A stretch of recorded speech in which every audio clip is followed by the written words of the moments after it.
যুক্তরাষ্ট্রের নিউ জার্সির বিভিন্ন এলাকায় সিটিজেন্স ব্যাংকের শাখার সামনে বিক্ষোভ করেছেন অভিবাসী অধিকার কর্মীরা।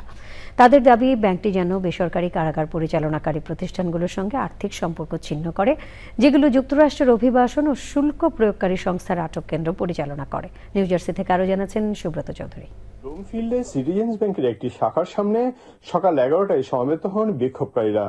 তারা অভিযোগ করেন, ব্যাংকটি জিইও গ্রুপ এবং কোর সিভিকের সঙ্গে আর্থিক সম্পর্ক বজায় রেখেছে। এই দুই প্রতিষ্ঠান দেশজুড়ে একাধিক অভিবাসী আটক কেন্দ্র পরিচালনা করে।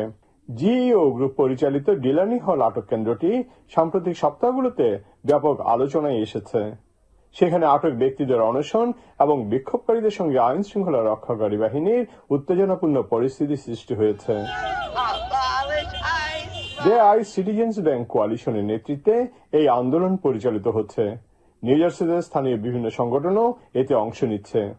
আয়োজকদের মতে, সিটিজেন্স ব্যাংক যদি এসব প্রতিষ্ঠানের ঋণ, বন্ড আন্ডাররাইটিং ও ক্রেডিট সুবিধা বন্ধ করে দেয়, তবে অভিবাসী আটক কেন্দ্র পরিচালনায় তাদের সক্ষমতা কমে যাবে।